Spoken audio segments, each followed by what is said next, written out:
Blood clots form the pathophysiological basis of a few common and often serious diseases in medicine.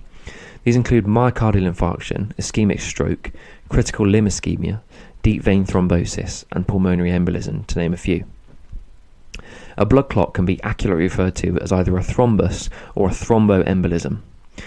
A thrombus is a blood clot that has formed and remains fixed at the site in the blood vessel, whereas a thromboembolism detaches from the original site of formation and migrates, leading to an occlusion elsewhere in the circulation. Deep vein thrombosis is an example of a thrombus which can potentially embolize and lodge elsewhere in the circulation, such as the lungs, where it becomes a pulmonary embolus. We typically use two groups of drugs to prevent and treat thromboembolic diseases, and these groups are antiplatelet drugs and anticoagulant drugs.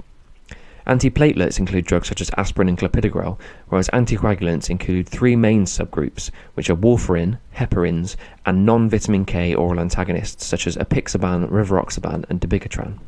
Now, the hemodynamics of arteries and veins differ mainly in terms of the pressure inside them and the shearing forces, and this accounts for why the kinds of thromboemboli that form in arteries and veins differ.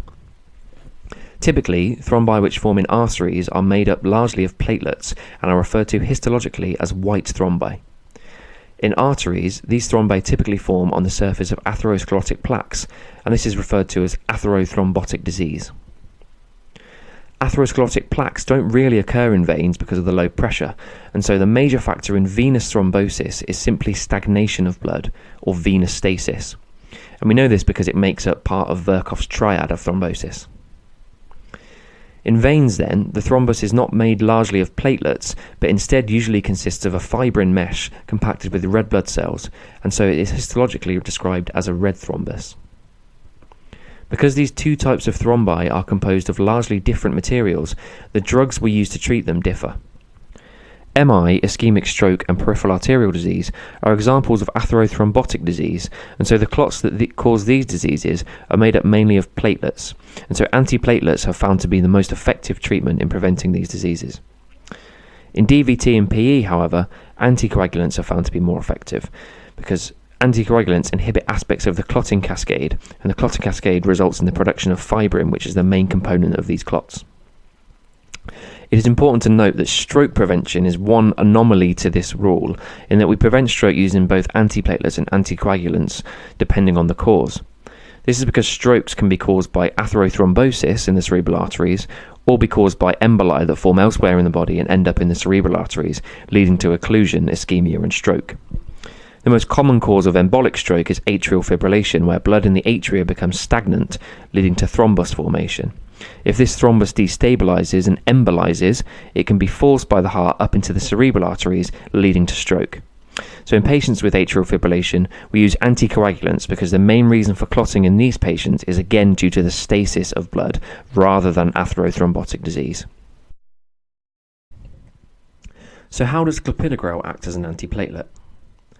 Clopidogrel belongs to a group of drugs called thienopyridines and Adp receptor antagonists.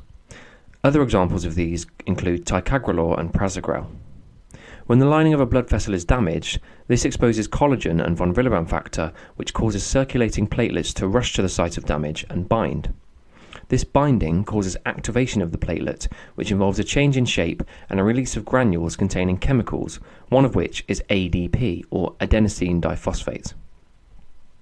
ADP binds to Adp receptors on other platelets and causes activation of these platelets, helping to facilitate aggregation of platelets and clot formation. Let's look closer at how this works. So ADP binds to these Adp receptors, which does two things. The first of these is the release of the dense bodies containing thromboxane A2 and ADP and other chemicals, which causes activation of other platelets. The second thing it does is the activation and expression of glycoprotein receptors in the cell membrane of the platelet. These glycoprotein receptors enable platelets to bind to one another using fibrinogen as a crosslink. This forms the basis of platelet aggregation and clot formation.